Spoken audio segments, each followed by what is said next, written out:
All right, guys, we've made it to the longest run yet. Today is the 20 miler.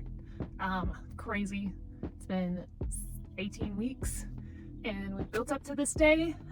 This is gonna be the longest run I do. I know the 20 miler might be a usual one for a well-adversed, mature marathon runner, but I feel like when you're a first timer, the 20 miler is the one you look to, it's the one you build up to, and that's where we are today.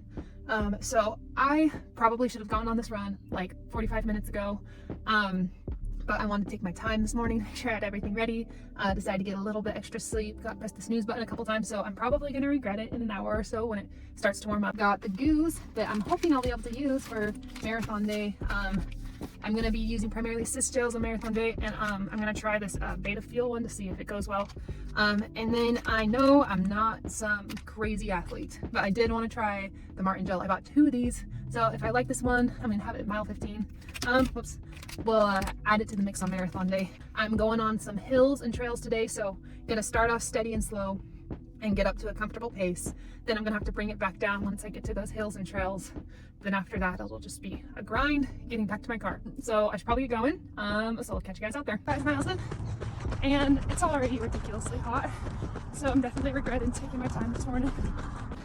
I was trying to decide what pace I wanted to go, but now that it's warmer today, this is a long run, I decided to keep it controlled and just get through the run. So we're going like 10-minute miles, which is where I want to be, especially in this weather. Not gonna mess with it.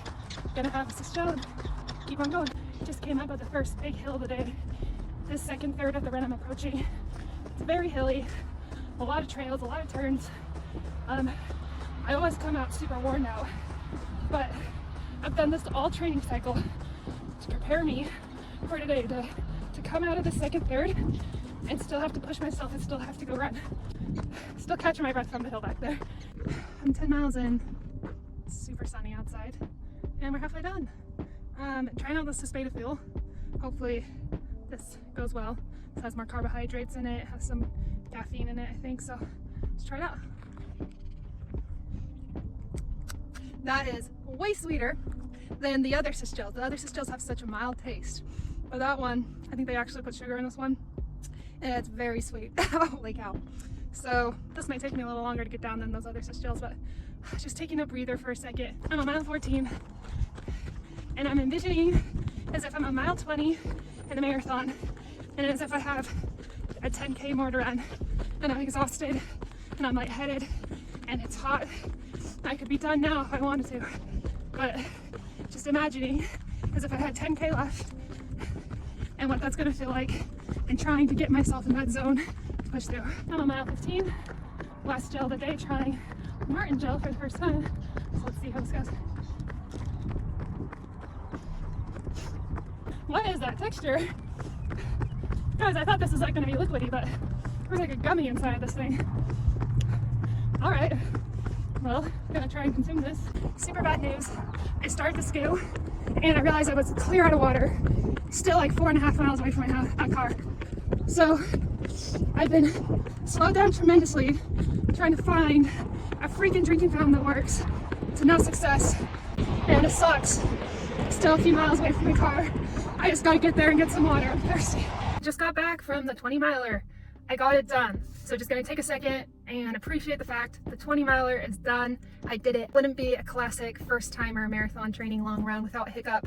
A long story short, I brought 3 goos on this. I had just a regular cyst goo first, and then I had the cyst beta fuel second. Really liked it. Significantly sweeter than the regular cyst goos, but definitely good. And then I tried Maurten Gel for the first time.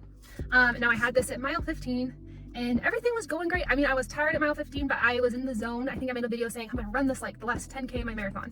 And about a mile after I made that video, I take a chunk of this gel, and it is so much thicker than I anticipated. So I immediately go to my camel pack and open this little guy up and start sucking on this. I realize at mile 15, I am completely clean out of water. Not a drop left in this thing.